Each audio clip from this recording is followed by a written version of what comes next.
Comenzamos a grabar la porción de la Torá, la Parashá 54, Besot Habraja. Esta es la bendición. Vamos a recitar la bendición.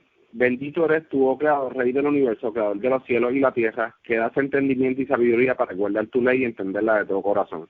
Bendito eres tú, oh Adonai, dador de la vida, la cual tu justicia es justicia eterna y tu Torá la misma verdad. Baruch Hashem Adonai Olam, bendito sea el nombre de nuestro Señor por siempre. Amén y amén. Amén.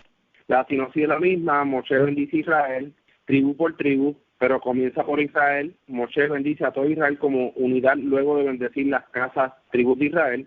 Moshe glorifica al Creador, fallecimiento de Moshe y ninguno otro como Moshe.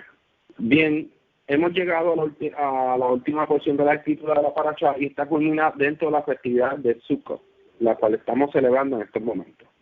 Sería bueno hablar un poquito sobre el mismo en la última ronda para poder dar énfasis a ciertas cosas, como si se puede cocinar el primero y el último día, bueno, que se realiza, si se puede trabajar o no, etcétera. Antes, pues vamos a comenzar el por qué Moshe comienza bendiciendo a Israel y termina bendiciendo a Israel. O sea, comienza y termina. Fíjense que nosotros no podemos bendecir el fruto de cada rama de un árbol sin antes mirar sus raíces, o sea, su fuente, y hacer recordar el pasado antes de que ese árbol echara buenas raíces. Debemos de bendecir la tierra donde está ese árbol y el proceso que llegó al que es hoy en día. El alma de las tribus es la unidad del pueblo, porque este colectivo no es nada sin el apoyo o sustento del otro. Es por eso que Moshe comienza la bendición por la raíz y la trayectoria hasta llegar a ese momento, a las ramas, que es las tribus, el fruto. Sabemos que cuando se habla de la Torá, se habla del pueblo de Israel y no de alguna tribu en específico. Es bien importante poder comprender que somos parte de este colectivo y no podemos dar inicio al templo hasta que todo se haya restaurado.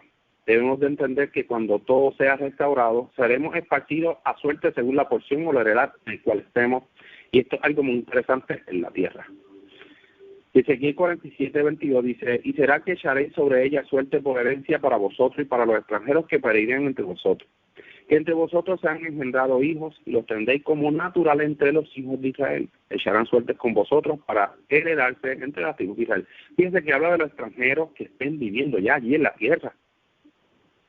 O sea, de los que están allí que no pertenecen a alguna tribu. Se están de extranjeros. Esto lo hará, me imagino que esta unión, esta porción a suerte, esta herencia que se va a hacer en ese momento, esto lo hará un sacerdote o un levita oficial en aquel tiempo junto al reinado de aquel entonces. Porque toda la tierra será restaurada según las medidas de la tierra por herencia. Y Ezequiel también menciona eso. Otro dato interesante aquí es, en este comienzo, está en el 4 del capítulo 37, dice, la Torá que nos ordenó Moshe es herencia eterna de la congregación de Jacob. El que no entienda eso, le hace falta comprensión, y el que diga, necesitamos algún sabio que nos diga qué hacer para entender esto, le hace falta estudio y sabiduría.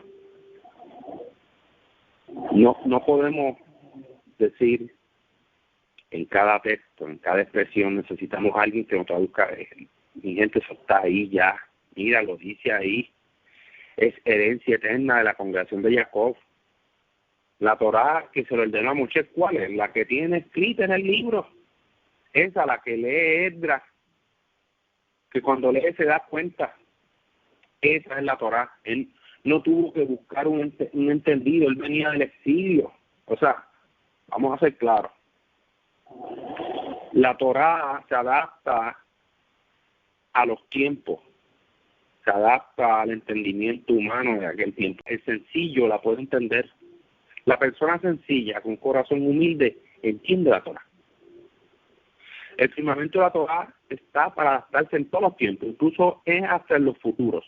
La palabra del Creador no caerá, tampoco será difícil de entender o comprender. La Torá es trascendental y no necesita de un tiempo para entenderla. La ley es eterna, pero el que diga que esto ha cambiado, dando a entender que existe otra cosa o algo nuevo revolucionario, será un maldecido. Dice Mishlei 28:9, el que aparta su oído para no escuchar la Torá, su clamor también será abominable. Esto también aplica al que no quiere seguirla. Por eso está la bendición y la maldición. Dice aquí Ezequiel 18, 21 al 32. Si aún dijere la casa de Israel, no es derecho el camino del Creador, no son derechos mis caminos, casa de Israel. Cierto, vuestros caminos no son los derechos. Por tanto, yo os juzgaré a cada uno según sus caminos. Oh casa de Israel, dijo el Creador Elohim, convertíos y hacer convertir de todas vuestras iniquidades, y no será la iniquidad de causa de ruina, a causa de ruina. Echad de vosotros todas vuestras iniquidades con que te habéis revelado, y hacer un corazón nuevo y espíritu nuevo. ¿Y por qué moriréis, casa de Israel? Que no quiero la muerte del que muere, dijo el Creador Elohim, convertíos pues y viviréis. El Creador no juzgará a cada quien por individual, lo confirma también Devarim 29, 18 al 21. Por ventura habrá entre vosotros varón, mujer o familia o tribu, cuyo corazón se vuelva hoy de con el Creador, nuestro Elohim, por andar a servir a los dioses de aquellos gentiles. Por ventura habrá entre vosotros raíz que eche veneno y ajenjo. Y sea que cuando tal oyere las palabras de esta maldición, él se bendiga en su corazón diciendo, yo tendré shalom, aunque ande según el pensamiento de mi corazón, para añadir la embriaguez a la sed. El Creador no querrá perdonar a aquel, antes humeará luego el furor del Creador y su celo sobre el tal hombre. Y se sentará sobre él toda maldición escrita en este libro, y el Creador raerá su nombre debajo del cielo. Y lo apartará el Creador de todas las tribus de Israel para amar conforme a todas las maldiciones del pacto escrito en este libro de la ley. Fíjense, hay un relato, creo que en el libro de Shoftim, de los jueces, la tribu de Benjamín está por dejar de existir. ¿Por qué? Aquí está. Dice arriba, por ventura habrá entre vosotros varón, mujer o familia o tribu. O sea, hubo una tribu que empezó a hacer lo malo. Empezó a ser tan malo que se reunió todo Israel para ¿qué? Para detener la fechoría que estaba haciendo la tribu de Benjamín. Y no fue que hasta el final se le ocurrió algo, porque hicieron un voto de no darle mujeres a los hijos de Benjamín, a los pocos que quedaban. El Creador desea que vivamos, este es su mundo, esta es su creación, Él es nuestro Rey y debemos de obedecer las instrucciones que rigen el mundo. Y Yeshayahu 55:8 dice, porque mis pensamientos no son como vuestros pensamientos, ni vuestros caminos como mis caminos, dijo el Creador. Debemos de abandonar la idea de seguir nuestro propio impulso, nuestro propio corazón, y debemos y recordemos los trenzados en los sillos para poner por obra las palabras de la Torah. Esto es algo que podemos hacer y practicar cada vez. Otra cosa que quería hablar aquí es sobre el duelo. Sé que han habido personas que han preguntado cuánto de duelo o luto puedo guardar por un ser querido, alguien amado, ya sea esposa, esposa, hijos, padre, madre, hermano, etcétera, etcétera. Pues se dice que cuando Moshe murió guardaron 30 días de duelo. En Bamidbar 20:29 dice que también hicieron luto de 30 días cuando Aarón murió. Devarim 21:13 dice, y se quitará el vestido de su cautiverio, y se quedará en tu casa, y llorará a su padre y a su madre el tiempo de un mes. Y después entrará a ella y tú serás su marido y ella tu mujer. O sea, estamos hablando del término de un mes. Esto también demuestra que el luto que debe de hacer una mujer extranjera por sus padres, una vez se allega para pertenecer a la nación de Israel, saliendo de su cautividad, es un luto de 30 días. Ella hará ese luto. Así que esto demuestra que hay que dar un espacio por la partida de un ser querido cercano, y el tiempo que la Torah nos confirma es un periodo de 30 días. No es algo fijo, ni algo que te dice que es como una ley. En este último, la mujer extranjera es una obligación guardar estos 30 días. Pero hay que leer bien el caso, que son estas mujeres, ¿verdad?, cuando salen a batalla, y con un cautivo, y etcétera, etcétera, etcétera. Estas las bendiciones de Moshe sobre cada tribu, así que yo me saltaré esto por si alguien quiere realizar alguna comprensión sobre el tema. Seguimos con las ondas con Eric. Adelante, Eric. Shalom. Sí, gracias. Sí, quería hacer un pequeño resumen de los comentarios. Bueno, el Besopa Parajá, ¿cierto?, que se refiere a la bendición. Dice acá el versículo 6, viva Rubén y no muera, ¿cierto?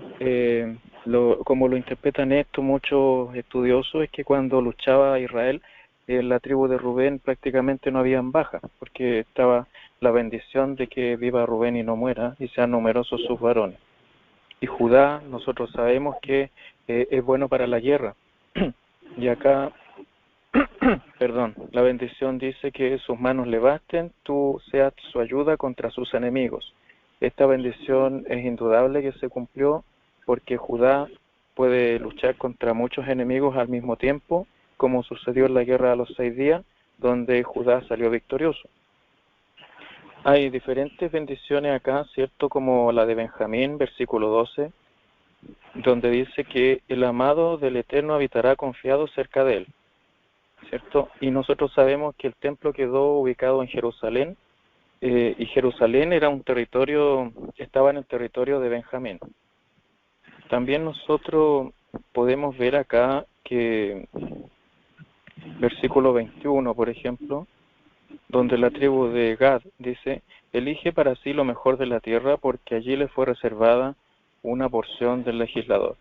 Aquí donde habla de que tiene que elegir lo mejor de la tierra es porque él tenía mucha bendición en cuanto a ganado, animales y también árboles, frutales y todo eso. Y por eso él necesitaba expandir sus tierras. Dice que Dan, versículo 22, cachorro de león, Dan, salta desde Bashán. Bashán era un territorio que inicialmente era de los amorreos, pero después eso fue tomado por Israel. Y los que encabezaban esa conquista fueron la tribu de Dan. Por eso habla de que salta desde Bashán, por la conquista de esos territorios. Y estos territorios volvieron a conquistarse en la guerra de los 6 días, porque estaban en poder de Siria. Entonces, nuevamente vemos cómo todas estas bendiciones que son proféticas se cumplieron al pie de la letra. Versículo 26 dice, no hay como el Dios de Jeshurún, que cabalga sobre los cielos en tu ayuda. Jeshurún se entiende como los rectos, ¿ya? Y que se refiere al Dios de los rectos, o al Dios de los justos, también se podría considerar. Quiero irme al capítulo 34, versículo 9, donde dice que Yehoshua, hijo de Nun, fue lleno del espíritu de sabiduría, porque Moshe había puesto sus manos sobre él. ¿Ya? Entonces Moshe como que le entregó el bastón de la autoridad o algo así, pero es importante ver los rituales, las ceremonias. En este caso Moshe puso las manos sobre él y le traspasó el mando prácticamente. Y fue lleno de espíritu de sabiduría. Eso hay que considerar que son importantes las ceremonias, los rituales, no debe descartarse, no debe una persona, por ejemplo, que quiera hacer conversión al judaísmo, tiene que hacer todo el proceso de conversión como le dice el pueblo de Israel, y no como algunos por ahí que andan haciendo, se circuncidan, hacen una oración en su pieza y al otro día empiezan a decir que son judíos. No puede ser así esto. En el pueblo de Israel hay un orden. Entonces, todas las cosas, todas las ceremonias, los rituales que se hacen en el pueblo de Israel es por algo. Y también tienen que haber testigos de que una persona hizo una conversión y que estaba capacitado, que entendía la Torá como para guardarla. Uno no puede guardar la Torá si nunca la ha estudiado. Y luego nosotros vemos acá en el Haftará, que era Yehoshua capítulo 1, la primera mitad del capítulo 1 queda dentro del Haftará. Y hay un texto que en el caraísmo se cita mucho, que es capítulo 1, versículo 7, comenzando por el 6, donde dice, fuérzate y sé valiente, porque tú repartirás a este pueblo en herencia la tierra que juré a tus padres que les daría. El 7 dice, fuérzate y sé valiente para hacer conforme a toda la ley que mi siervo Moshe te mandó. ¿Ya? Y esta ley, ¿qué era esta ley? Nosotros en el versículo 8 vemos que era un libro. Dice, el libro de la ley nunca se aparte de tu boca. Antes medita en él de día y de noche para que guardes y cumplas todo lo que está escrito en él. Entonces el libro de la ley era la Torá. Y aquí se dice que hay que guardar lo que está escrito en el libro de la ley, en la Torá. ¿Cierto? Que hoy en día la Torá son los primeros 5 libros de todas las Biblias, tanto de las Biblias en hebreo como esas Biblias que usan los cristianos, los 5 primeros libros es la Torá. Y eso es lo que hay que obedecer, eso es lo que hay que guardar, ¿cierto? Ese es el camino que el Eterno quiere que nosotros caminemos. Y no hay otros libros adicionales. Los demás son comentarios de la Torá, no son leyes, no son vinculantes, son comentarios y opiniones de personas que estudian la Torá. Ya, y eso quería comentar y sigamos con la ronda, gracias. Gracias, Eric, por el aporte. Sí, es bastante curioso poder ver a estas personas que, oye, yo no digo que el creador los haya aceptado, porque una cosa es el vínculo espiritual que tú tengas con el creador, pero el creador te va a mostrar el camino, el creador te va a mostrar a dónde tienes que ir, los procesos, los pasos, todo lo demás, y el creador pues va a prosperar tu mano. Pero mucha gente confunde en eso con que ya son parte del pueblo, y sí, con que el creador te haya aceptado, tú tienes que pasar por el proceso. Igual mira, el creador me aceptó, el creador me está prosperando, pero me tengo que circuncidar el prepucio de la carne, siendo los varones, ¿no?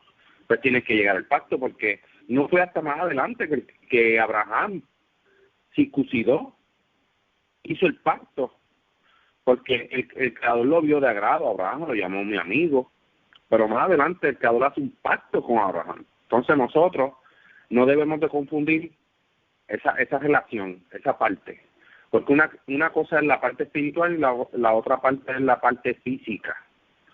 Usted se puede sentir que usted es un médico de todo corazón, pero usted tiene que hacer la parte física.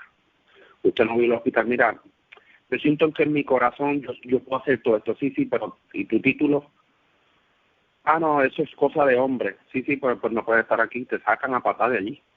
O sea que tenemos que centrarnos y ver la realidad del asunto. Usted no puede ir a un país y decir, yo me siento ruso y voy a estar aquí, lo van a sacar a patadas. Usted tiene que saber la conducta, cómo es que se trabaja, cómo es la diplomacia de allí, usted tiene que conocer la cultura. Entonces, pues, lo mismo pasa en esto. Usted tiene que conocer, para entrar el judaísmo caraíta y ser, pasar por la ceremonia de conversión, tienen que haber testigos, tienen que saber que usted, porque entonces cualquiera se puede infiltrar, hasta un terrorista se puede infiltrar. Y si yo soy, déjalo, porque en su corazón él se siente así, y denota una bomba, pone una bomba y mueren 100 y pico de personas. Entonces eso no era, ¿me entiende? Que tenemos que pasar una serie de procesos. Sigamos con la ronda con Ilian. Adelante, Ilian. Sí, gracias. Quería, ¿verdad?, añadir a lo ya mencionado en el capítulo 33, cosas que, ¿verdad?, que para mí me llaman la atención. Es el hecho de Moshe hablarle al pueblo como si fuera Moshe un padre, ¿verdad?, porque se ve que la costumbre de bendecir era de padres a hijos. Lo vemos anteriormente en toda la Torah, cómo los padres bendecían a sus hijos o los maldecían también. Y vemos aquí que Moshe se muestra como un padre frente al pueblo y empieza a bendecir al pueblo, y después, ¿verdad?, va tribu por tribu a bendecirlos con unos atributos que más adelante en los relatos ¿verdad?, de los jueces, de los reyes, etcétera, vemos que esos atributos se dan a conocer, ¿verdad? Se ven que esa bendición de esos atributos es cumplida en cada tribu. Otra cosa que me llama la atención del principio es que no mencionan a la tribu de Simeón. No sé si esto tenga que ver con que después, más adelante en Crónica o en Jueces, creo que hablan que la tribu de Simeón se junta con Judá. Posiblemente deba ser algo en la razón, pero es algo, ¿verdad?, curioso que no se mencione, pero sí se menciona a Joseph, que sabemos que Joseph en realidad no es una tribu, sino dos, porque se divide en las tribus de sus dos hijos. Y también mencionar a Leví, que sabemos que Leví es una tribu que no tiene heredad, no iban a heredar tierra en Israel, pero igual aquí Moshe la bendice porque también es la tribu de donde él salió, su descendencia, o sea, sus antepasados y la descendencia de él y salía de esa tribu. Y es bien interesante, ¿verdad?, ver todas estas características que él menciona de cada tribu y los atributos, ¿verdad?, de cada una de esas tribus. Después vemos en el capítulo siguiente que menciona que Moshe, el creador le da la oportunidad de que vea la tierra que el pueblo iba a heredar, que pues a causa de lo sucedido anteriormente no iba a poder entrar a ella, pero le dio la oportunidad de contemplarla. Allí mismo Moshe muere, dice que muere a los 120 años, pero que a esa edad Moshe se mantenía como un hombre vigoroso.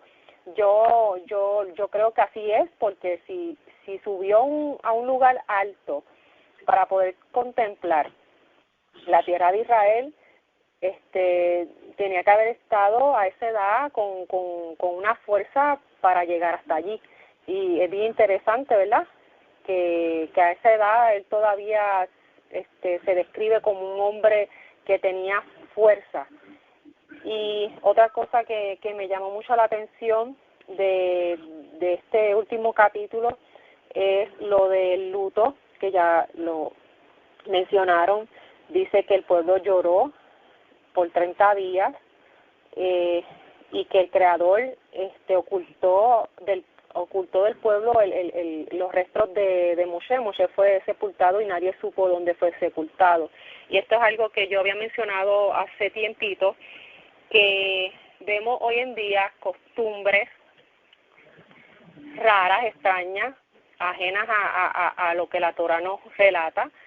Sabemos que en la Torah no se conoce ninguna costumbre donde se ve al pueblo visitando un panteón, una sepultura, semanalmente o mensualmente o anualmente. No se conoce ningún relato donde se cuente que algún patriarca fuera a visitar una sepultura de algún familiar, sino que la costumbre era enterrar al ser querido que había fallecido, llorarlo por 30 días y seguir con la vida, ¿verdad? Entender que el proceso de la muerte es algo natural y que todos tenemos que pasar, todos pasamos por ese proceso. Unos antes, unos más, ¿verdad?, después, pero pues es algo natural. Y es bien interesante ver que hoy en día hay costumbres donde se ven personas del pueblo visitando sepulturas para estar allí, pidiendo deseos a ese, ¿verdad?, a esa persona que está allí enterrada, que lo que allí hay son los restos de esa persona. Ya esa persona ya no está ahí, pero van a pedir favores, a que interceda ese cadáver, interceda por ti, y ese tipo de costumbres extrañas que la Torah no enseña. Entonces también me recuerda que, ¿verdad?, el hecho de que el Creador escondiera del pueblo la localización del cuerpo de Moshe es porque él sabía que iba a pasar eso, iba a pasar que el pueblo después iba a terminar desviándose y visitando el área, ¿verdad?, el lugar donde Moshe descansara, para estar idolatrando ese lugar. Y me recuerda también el relato de Reyes, en Segunda de Reyes, que habla de que uno de los reyes de Israel destruye la serpiente de bronce, porque la serpiente de bronce que había hecho Moshe en el desierto la tenían todavía, y el pueblo había empezado a encender incienso y hacer un tipo de ritual y adorar la vara de bronce, de serpiente, en forma de serpiente, y es destruida por esto. Y yo creo que debemos tener mucho cuidado. Yo no creo que esté mal que si usted quiere visitar una sepultura de un ser querido, ¿verdad?, para recordar a ese ser querido, no creo que sea algo malo, pero sí tenemos que tener cuidado de idolatría, de caer en rituales extraños que en la Torah no nos enseña, de estar visitando lugares, ¿verdad?, donde ya sea una persona muerta para ir allí a pedirle favores o hacer tipos de rituales y cosas extrañas. Y es una de las cosas que quería mencionar en esta ronda. Gracias. Gracias, Ilian, por el aporte. Eso que has mencionado es bastante interesante, porque nosotros debemos de mantenernos ritualmente puros y evitar estar yendo así a lugares donde nos podamos convertir en puros. Y sí, yo no estoy diciendo que no podamos visitar, o no se está diciendo en la escritura que no se pueda visitar, pero tampoco vemos en la escritura que se pueda visitar. Simplemente habla de un luto de 30 días, y estos lutos yo creo que es para eso mismo. El luto, muere, el tiempo para enterrar, llorar, y una vez esa persona pues se entierra o lo que se vaya a hacer, pues uno sigue, ¿verdad?, guardando esos 30 días. Pero una vez de eso uno tiene que seguir continuando con la vida. Sí, va a haber momentos en que cuando llegue esa fecha nos vamos a recordar de esa partida de ese ser querido, y vamos a otra vez llorar. Pero ¿sabes qué? Debemos de prepararnos, porque todo el mundo en esta tierra va a morir. Todos tenemos que pasar por el proceso de la muerte. Así que yo creo que eso es inevitable. Seguimos con la ronda con Minerva. Adelante, Minerva. Sí, me llama la atención, comenzando esta última paracha del libro de Barín, Besod Ha Berajá, aquí la bendición. Entonces, vemos cómo él va, lo que tú habías dicho al principio, muy importante, porque hablaste de las raíces antes del árbol. Esta bendición va mucho más allá del pueblo que estaba presente físicamente, sino que va mucho más atrás. O sea, está bendiciendo desde que el Creador habla de esta tierra, de esta bendición, hasta que ese día que Moshe emite esta bendición al pueblo que está presente. Bien importante. O sea, que abarca todo de un principio, la historia, todo. O sea, lo que habías dicho de las raíces antes del árbol fue bien impactante que lo hayas dicho, porque verdaderamente esto fue así. O sea, de la raíz hacia lo que vemos ahora, que vendría siendo el fruto de esa semilla, de ese árbol. Entonces me impactó mucho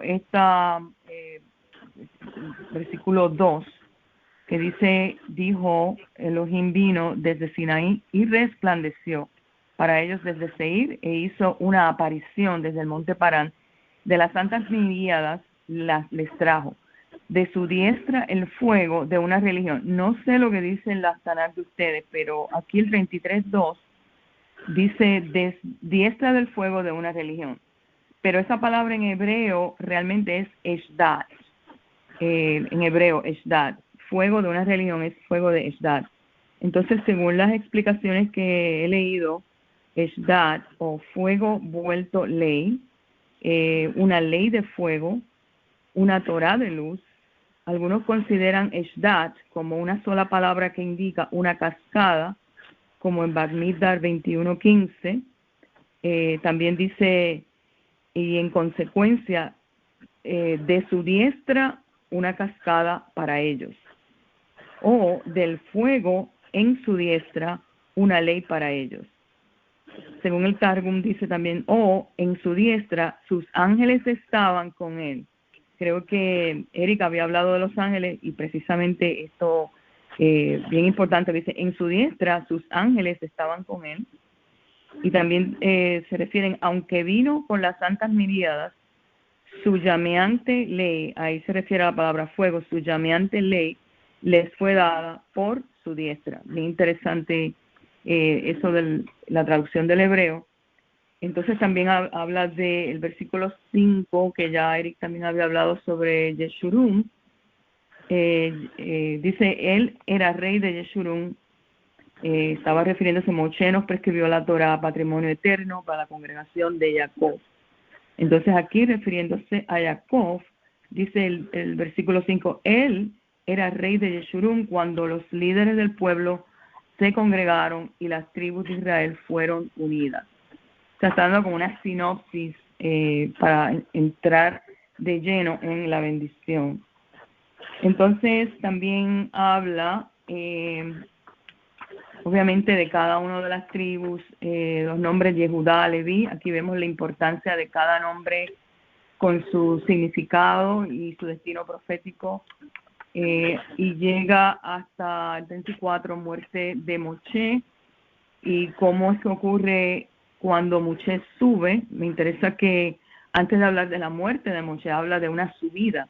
Dice, Moshe subió desde las planicies occidentales de Moab al monte Nebo, a la cima del peñasco. O sea, hay como que la Torah nos da un contraste, que el momento de la partida de Moshe, de la muerte de Moshe, es cuando él más se eleva a la cima del peñasco, y ahí dice que Elohim le muestra toda la tierra de Gilad hasta Dan completamente. Todo Neftalí, la tierra de Efraín, todo, la tierra de Judá hasta el mar Mediterráneo, el Negev, la planicie llana y el valle de Jericó, ciudad de dátiles hasta Zoar. O sea, se extiende mucho más territorialmente de lo que hoy día tiene el territorio de Israel, es mucho más amplio. Y entonces ahí, como le habla el Eterno, le dice, esta es la tierra respecto a la cual hizo un juramento Abraham, Isaac y Jacob, le daré a tus descendientes. O sea que él cumple su promesa. Moshe puede ver con sus ojos, sí la cumpliste, ya llegamos a la tierra, aunque él no iba a entrar, pero la ve con sus ojos. Pero sin embargo vemos a un Moshe mucho más elevado, que puede ver desde arriba. Habla también de una conciencia espiritual súper alta, o sea, que él no va a entrar porque ya él ha pasado todas esas pruebas, ha pasado todos esos procesos, toda esa dinámica, que ya esa partida es mucho más relevante, mucho más alta que la descendencia o bajar o el descender a la tierra con las tribus. Ya él está en una ascensión. Si vemos, por eso hay un contraste que dice, sube desde las planicies occidentales al monte Nebo, a la cima del peñasco, y ahí contrasta con la muerte. En otras palabras, que la muerte no era una terminación o era una separación total, sino que ahora iba a una unificación mucho mayor con el que lo había llamado, con el Eterno. Y aquí vemos entonces cómo nosotros podemos entender un aspecto de la muerte que quizás nuestras culturas lo ven diferente, pero el que tiene la Torah en su corazón, el que guarda los pactos y los decretos y las bendiciones de Elohim, de Israel, verdaderamente su muerte es como una elevación y una unión mucho más que una novela, como una terminación de vida. Yo diría que es como un comienzo eterno con el Elohim que nosotros amamos. Entonces, con la mente finita no lo podemos entender, pero hay que verlo con los ojos espirituales. Por eso es que habla de que él sube al peñasco de este monte. Pues nada, eso es lo que quería aportar. Gracias. Gracias, Minerva, por el aporte. Sí, me imagino que Moshe, cuando vio esa tierra, dijo, wow. Yo creo por eso el tanta insistencia, ¿verdad? Para poder entrar a la tierra, y el creador en una le dice, ya basta, ya no quiero hablar de ese tema. Aquí en el Devarim 3:26 dice, mas el creador se había enojado contra mí por causa de vosotros, por lo cual no me escuchó, y me dijo el creador, basta, no me hables más de este negocio. O sea que el creador sí se airó con Moshe, y esa fue una consecuencia de lo que pasó, ¿verdad? Todos sabemos que lo que pasó allí en las aguas de Meribá. Y para mí yo poniéndome en el lugar de Moshe, debe ser algo bien frustrante poder viajar todo eso, esa salida, poder estar, ¿verdad?, delante del Creador, porque Moshe no vio silueta, Moshe no habló por sueño, no vio nada, y no poder entrar a la tierra. Wow, es como algo chocante, pero a la misma vez el Creador no tiene favorito. Ahí nos damos cuenta que el Creador no tiene favorito. Así que seguimos con la ronda con él. Y adelante, decir. Estoy de acuerdo en eso que dijiste, Dani, pero qué lindo que Moshe fue un hombre obediente hasta el final y aceptó, ¿verdad?, el decreto divino. En cuanto a eso, podemos observar el gran amor de Moshe por su pueblo, a pesar de todas las dificultades que mismo le hicieron pasar. Muchos dicen que su muerte fue indirectamente causado por ellos, otros dicen que simplemente ya era la hora de su partida, ya que el pueblo se estaba encaminando hacia la entrada de la tierra prometida, y al Creador haberle prohibido la entrada, pues él tenía que partir, tenía que morir. Aún así, el amor de Moshe por su pueblo era un amor verdadero. La bendición fue una bendición de todo corazón. Bendijo al pueblo para que sus dirigentes siempre fueran hombres de Dios, demostraran pureza espiritual y fueran sabios, fuertes y de sólidos principios éticos. También me llamó mucho la atención el 34:5, que dice: y murió allí Moshe, siervo del Eterno, en la tierra de Moab, conforme a la boca del Eterno. Eso nos deja saber que era la conformidad del Eterno que él muriera, y que en la 34:7 nos dice que Moisés era un hombre fuerte. O sea, Moisés era un hombre fuerte, que hasta la vista la tenía intacta. Él no era una persona débil, que muchos podrían decir, pero es que ya él estaba muy mayor para entrar a la tierra prometida, pero nada que ver. Nos deja claro que sí era un hombre fuerte, pero que ya su muerte era conforme a lo que el Eterno había decretado. Y hasta ahí mi intervención. Gracias, Efi, por el aporte. Seguimos con la ronda, no sé si alguien más, ¿verdad? Voy a dar una ronda rapidito, para ver si tienen más que aportar, si no, para brincar el tema de Sukkot. Adelante, Ian. Sí, quería añadir lo del final de esta parasha, que habla que dice que no ha vuelto a surgir, ¿verdad? En ese momento no ha vuelto a surgir ningún profeta como Moshe, quien el Creador trató, ¿verdad? Cara a cara.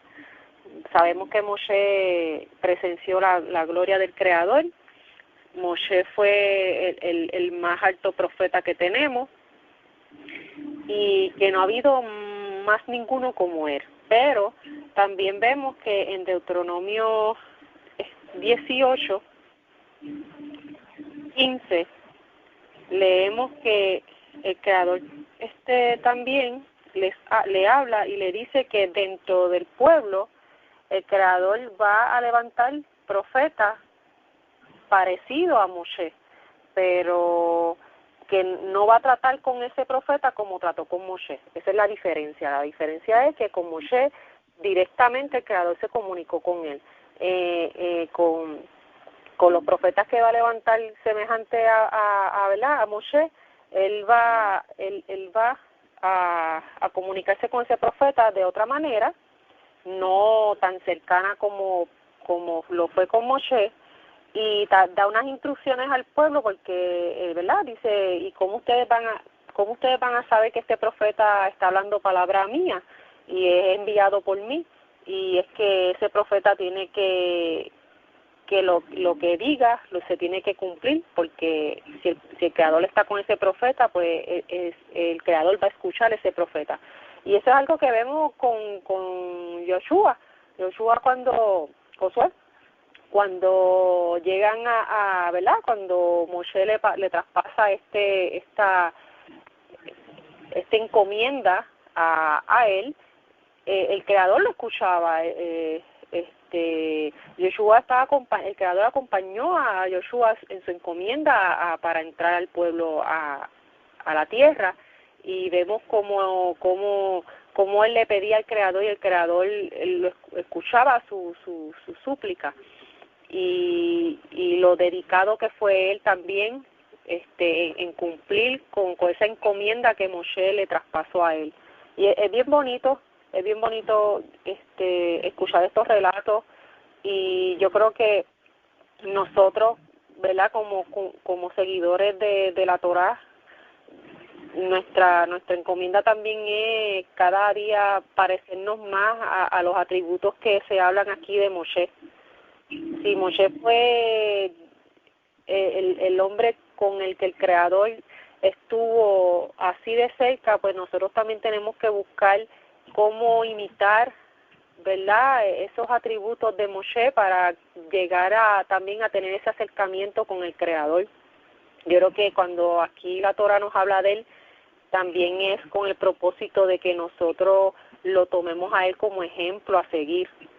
al igual que todos los demás patriarcas, que eran hombres de justicia y a los que el Creador los vio de buena manera, pues nosotros tenemos que ver qué hacían esos hombres, cómo se comportaban esos hombres para que el Creador los viera de esa manera y estuviera tan cercano a ellos, y imitar, ¿verdad?, esos atributos de ellos, imitarlos para también tener esa relación tan cercana con el Creador. Otra cosa que quería mencionar también es que a pesar de que Moshe no entró a la tierra, yo creo que como mencionó Minerva, Moshe tenía un entendimiento tan elevado, él fue provisto de tanta sabiduría que no creo que él haya tenido ningún tipo de frustración ni nada por la decisión que el Creador tomó, ¿verdad?, con él. Y creo, ¿verdad?, estoy casi segura de que se fue en paz y se fue sabiendo, ¿verdad?, que logró, ¿verdad?, su trabajo, su encomienda, y eso, pues, me imagino que para él tuvo que haber sido un alivio. Y nada, eso es lo que quería añadir sobre esta parasha. Gracias. Gracias, Ian, por el aporte. Moshe estuvo bien comprometido con el pueblo. Y un dato bien interesante es cuando el Creador le dice, a tu lado que voy a destruir este pueblo. ¿Qué Moshe hace? Moshe prácticamente intercede, le recuerda, oh mi Creador, tú vas a destruir al pueblo que tú sacaste. Que van a pensar, o sea, como que yo creo que tú te tienes que ganar realmente ese título de que esa sabiduría, poder dominar el campo de liderazgo, eso lo tenía Moshe. Hoy en día tú no vas a ver ningún presidente o un gobernador, bueno, lo hay pocos, pero hay, que dan lo que sea por su pueblo. Moshe daba lo que sea por su pueblo. O sea, sabía que era el pueblo del Creador, pero Moshe daba lo que sea. Entonces, vemos a ese Moshe lleno de sabiduría, que por eso es que se dice que no se levantó ninguno como él. O sea, él fue único. La verdad que todos esos atributos es bien escaso hoy poderlos ver en un presidente, o en un líder mundial, en un gobernante, en un reinado, en lo que sea, es bien escaso. Y Moshe tuvo todos esos atributos de un líder, un rey, tuvo todo, profeta, hablaba cara a cara con el Creador, o sea, ninguno fue como él. Y yo creo que ese punto hay que tenerlo claro y presente. Seguimos con la ronda con Minerva. Adelante, Minerva. Sí, no creo que tenga mucho que comentar, sino que bueno, en lo que dijo Ilian sobre Moshe, en eso sí afirmo que no creo que él se haya ido frustrado, sino más bien el Eterno le mostró al pueblo desde la cima, es como un espaldarazo que se le dio, le dice, mira, lo lograste, el pueblo ha llegado. Más bien yo lo veo como que sí, él cumple ese trabajo espiritual que se le fue encomendado hasta el punto en que lleva al pueblo a la tierra, y culmina su trabajo espiritualmente, y por eso está elevado en la cima, para que viera que su trabajo ha sido culminado, que ha sido terminado, por lo menos en el tiempo que estuvo en la tierra. Y así mismo nos pasaría a nosotros tenemos trabajos que hacer en la tierra, trabajos que hacer espiritualmente, y cuando culminemos ese trabajo, yo creo que así como a Moshe se les fue revelado su tiempo, yo creo que así mismo a los santos como nosotros, los que andamos con la Torá, los que estamos conectados, yo creo que en un momento dado ese sentir nos va a ser también revelado a nosotros, para poder tener esa paz de que hemos culminado el trabajo. Y otra cosa es también, creo que Eric habló de los rituales, bien importante los rituales.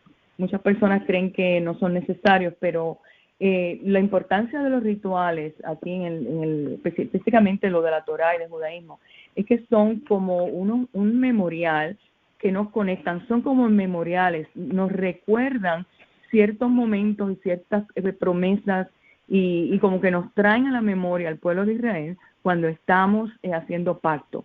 dicen que el gentil no sabe lo que es un pacto. Sin embargo, cuando entramos en la Torá, tenemos que conocer la palabra pacto, que es hacer un pacto con el Elohim de Israel, con el pueblo de Israel, ser parte. Esto conlleva una dinámica, esto conlleva un aprendizaje. Entonces, habiendo culminado ese aprendizaje que nunca se culmina realmente, esos rituales nos llevan a cruzar, viene siendo como una conexión o como un puente para traernos a la memoria ese momento en que el pueblo hizo pacto con el Eterno. O sea, nosotros estamos, a través de los rituales, estamos reiterando que sí, hacemos lo mismo que hizo el pueblo en cierto tiempo. Así que son importantes porque ya estamos en un tiempo y espacio. En el tiempo de la Torá, pues obviamente en el tiempo del Eterno no hay tiempo y espacio, pero en nosotros sí, demarca un tiempo especial en nuestras vidas. Pues nada, eso es lo que quería aportar. Gracias. Gracias, Minerva, por el aporte. Y hay que tener cuidado por ahí en el mundo de las redes, porque hay mucha gente que se hace pasar como que son los autorizados para hacer rituales, para hacer conversiones, para hacer un montón de cosas. Así que tengan mucho cuidado, porque mucha de esa gente no están autorizados a eso. Simplemente su corazón les dice que lo haga y ellos por su fuerza de voluntad, por su corazón lo hacen. Así que es algo bien interesante poder comprender lo que yo mencioné en un principio, que no podemos seguir las cosas por nuestro instinto de nuestro corazón. Para eso solo existe, para acordarnos de la ley del Creador. Tenemos por ahí a Emilio, qué bueno que nos acompaña Emilio. Hablando de Emilio, nos está escuchando por vía Telegram. Gracias, Emilio, por estar presente. ¿Nos escucha? Sí, hermano, estoy por acá, los escucho. Qué bueno, nos alegra mucho poder saber que estás por ahí escuchándonos. Sí, gracias, hermano, gracias. Seguimos con la ronda entonces con eso, y no sé si tiene algo más que aportar. No, solo quería mencionar que cuán linda, comprometido, Moshe siempre estuvo con su pueblo, cuánto lo amó, siempre intercedió por su pueblo. Cualquier otro líder le hubiera dicho al creador, acaba con ellos porque son unos desobedientes, pero no, él amaba a su pueblo y quería el bienestar para su pueblo y por eso clamaba por su pueblo. Y lo vemos hasta el final de sus días, cómo bendice a su pueblo y cómo su amor y por su pueblo sigue latente hasta el final de sus días. Y pues es algo para reflexionar porque es muy lindo. Y nada, eso era lo último que quería añadir. Gracias, Esi, por el aporte. Bien, pues esta última ronda se la vamos a dedicar a la fiesta de Sukkot, hablar un poquito. Sukkot, cabaña, tabernáculo, como lo quieran llamar. Es una de las festividades de peregrinación y todas las naciones en un futuro, esperemos que sea pronto, de año en año la celebrarán y viajarán a Israel y harán cabaña. Eso lo menciona un poquito Zacarías 14, del 16 al 17, y después más adelante lo quiero leer. Pero ¿qué podemos hacer para celebrar Sukkot? Bien, el primer día es sagrado, o sea, ninguna obra de siervo se hará, es como un Shabbat, o sea, es un reposo, pero a diferencia que es fiesta. Aunque hay fiesta por 7 días, el primero es libre de trabajo. El octavo día, porque se menciona en el octavo día, es consagrado.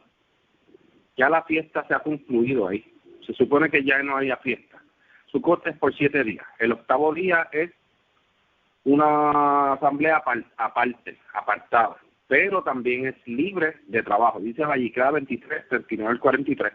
Pero los 15 días del mes séptimo, cuando hubiera recogido el fruto de la tierra, haréis fiesta al Creador por 7 días. El primer día será como un Shabbat y el octavo día también será como un Shabbat. Y tomaréis el primer día ramos con frutos de algún árbol hermoso, ramos de palmas y ramas de árboles persos y sauces de arroyo, y se regocijarán delante del Creador vuestro Elohim por 7 días. Y haréis fiesta al Creador por 7 días cada año. O sea, todos los años se hará esta fiesta. No quiere decir que aquí comience el año. Significa que cada año, porque este es el mes séptimo. Será estatuto perpetuo por vuestra edad en el mes séptimo, la haréis en el mes séptimo, no en el primer mes. En tabernáculos habitaréis 7 días, todo natural de Israel habitará en tabernáculos, no en cabañas. para que sepan vuestros descendientes que en tabernáculos o en cabañas hice yo habitar los hijos de Israel cuando los saqué de la tierra de Misraim. Yo soy el creador vuestro Elohim. Fíjense que en ningún momento hace mención de la luna llena, ni nada que sea semejante, simplemente a los 15 días del mes séptimo. ¿Por qué hay mucha gente que se complica con esto? Queriendo ver otra cosa que no hay ahí. Si alguien más después quiere leer Nehemías 8, por lo menos al final, cómo volvieron de su cautividad y celebraron Sukkot, ¿por qué? Porque leyeron en la ley que habían que celebrar la fiesta de los tabernáculos. Seguimos con la ronda con Eric. Adelante, Eric. Sí, gracias. Sí, justamente quería ver Nehemías 8, donde menciona versículo 14, ¿cierto? Que me llama mucho la atención que andaban súper perdidos aquí los israelitas de ese tiempo, porque dice en el 8:14, y hallaron escrito en la ley, ¿cierto? La ley del Eterno, ¿cierto? Que habían mandado por medio de Moshe, que los israelitas debían habitar en cabañas en la fiesta del séptimo mes, ¿cierto? A mí me llama mucho la atención, o sea, ellos se les había olvidado todo esto, y encontraron, estaban leyendo la Torá y se dieron cuenta de que había que habitar en Sukkot durante estos días de fiesta. Y empezaron a anunciar, a pregonar por todas partes, por Jerusalén, ¿cierto? Para que fueran a buscar las ramas de palmera, de sauce, árbol frondoso, ¿cierto? Árboles frutales, ¿cierto? Como estaba escrito, y empezaron a celebrar la fiesta. Y dice el versículo 18 que Esdras leyó el libro de la ley, de la Torá, de las instrucciones. Dice que cada día, desde el primer día hasta el último, ¿cierto? De la fiesta, de estos 7 días que dura la fiesta. Y al final hay un octavo día que es Shemini Atzeret, Shemini que significa octavo, ¿cierto? El octavo día de la fiesta. Y dice que celebraron durante 7 días y el octavo día según el rito, y tuvieron una solemne asamblea. No sé, a mí me da la impresión que nosotros estamos un poquito mejor aquí que los hermanos de esta época. La diferencia es que ellos tenían ahí a personas más preparadas, pues tenían a Esdras. Esdras se dice por la tradición caraíta, se dice que él es el que dividió toda la Torá en 54 parashá.